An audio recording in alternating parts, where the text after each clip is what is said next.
আজি আমাৰ ধনশ্ৰী সমষ্টিত ইউথ ওমেন আৰু BSUৰ এখন কৰ্মী সভা অনুষ্ঠিত হৈছে আৰু এই কৰ্মী সভাত আমাৰ কৰ্মীসকলৰ মাজত আমাৰ অনাগত নিৰ্বাচনৰ কাৰণে কি এজেণ্ডা থাকিব এই কথাখিনি আমি আলোচনা কৰিলোঁ আৰু বৰ্তমান আলোচনা চলি আছে আৰু এনেকৈ আমাৰ 40টাকৈ সমষ্টিতে আমাৰ এই কাৰ্যসূচী চলি আছে।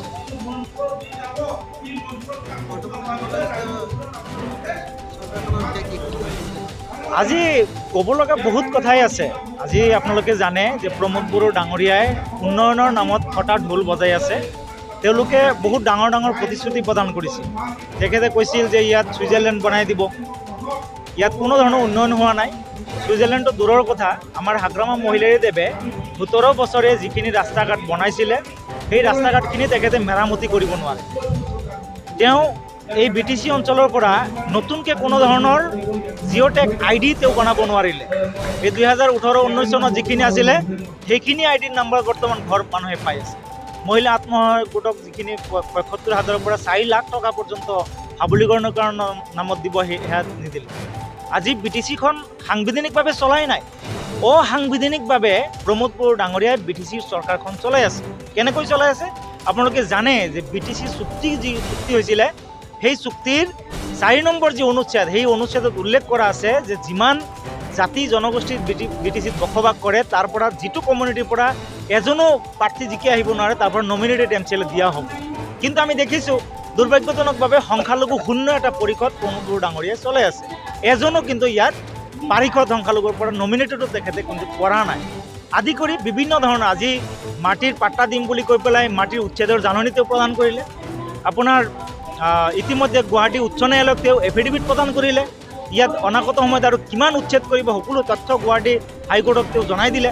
গতিকে প্ৰমোদ বড়ো ডাঙৰীয়া সম্পূৰ্ণৰূপে ফেইলাৰ হৈছে আৰু ফেইলাৰ হোৱাৰ কাৰণে এতিয়াও আজি আপোনালোকে চাওক তেওঁ 4-5 বছৰত প্ৰায় 5 বছৰ হ'বৰ হ'ল।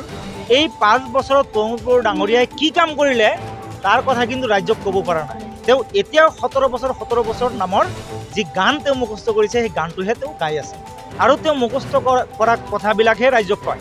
আপোনালোকে জানে প্ৰমোদ বড়ো ডাঙৰীয়াই নিৰ্বাচনৰ সময়ত দিল্লীৰ পৰা ৰিচাৰ্জ কৰা টীম লৈ আহিছে। আমাৰ BTC অঞ্চলৰ ৰাইজৰ মনৰ কথা তেওঁ নাজানে, তেওঁ বুজি নাপায়। দিল্লীৰ মানুহে কি পৰামৰ্শ তাক প্ৰদান কৰিব? এই দিল্লীৰ মানুহৰ কথা মতে তেওঁ প্ৰতিশ্ৰুতি দিছিল, যাৰ কাৰণে 164টা প্ৰতিশ্ৰুতি দিয়া সেই প্ৰতিশ্ৰুতিৰ এটা প্ৰতিশ্ৰুতি কিন্তু তেওঁ পূৰণ কৰিব পৰা নাই। যাৰ কাৰণে আমি কৈছোঁ প্ৰমোদ বড়ো হাটাও BTC বাঁচাও। কিন্তু আমি দেখা পাইছোঁ কৈছিলে BTC চৰকাৰ অহাৰ লগে যিমান কিন্তু মাইনৰিটি আছিলে গোটেই একগোট হৈ পেলাই মিলিজুলি থাকিব পাৰিছে বুলি কৈছে BTC কি কয়? আমি সদায় মিলিজুলি আছোঁ। আমি সদায় কেতিয়াও প্ৰত্যাক্ৰমণ হোৱা নাই। BTC অঞ্চলত আগত যিখিনি বিভিন্ন ধৰণৰ গণ্ডগোল হৈছিলে আপোনালোকে লক্ষ্য কৰক, কেতিয়াও মাইনৰিটি মানুহে হাতত অস্ত্ৰ তুলি লোৱা নাই, কেতিয়াও প্ৰত্যাক্ৰমণ কৰা নাই।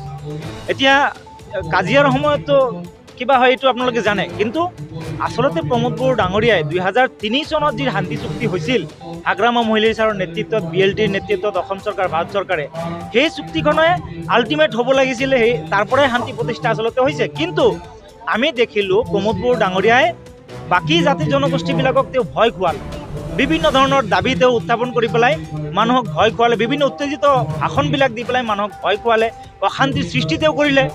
তেওঁৰ ষড়যন্ত্ৰতেই 2008, 12, 14 গণ্ডগোলবিলাক সংঘটিত হৈছিল আৰু সেই কথা আমি বাৰম্বাৰ কৈ আহিছোঁ আৰু এই কথা বতৰাবিলাক তেখেতে ডিনাই কৰিব বিচাৰে আৰু তেখেতে ক'ব বিচাৰে শান্তিৰ পক্ষত থকা হাগ্ৰামা মহিলাৰীদেৱে বোলে অশান্তিৰ সৃষ্টি কৰিছে। মই এই কথাটো তেওঁক উনুকিয়াই দিব বিচাৰোঁ। তেওঁ বৰ্তমান BTCৰ চিফ, তেওঁ জানে নে নাজানে যে BTCৰ যি আইন শৃংখলা এই দায়িত্বটো অসম চৰকাৰৰ হাতত থাকে, এইটো BTCৰ হাতত নাথাকে। গতিকে বাৰম্বাৰ প্ৰমোদ বড়ো ডাঙৰীয়াই নিজক বচোৱাৰ কাৰণে বিভিন্ন ধৰণৰ মিথ্যাচাৰ ৰাইজৰ মাজত কৈ থাকে।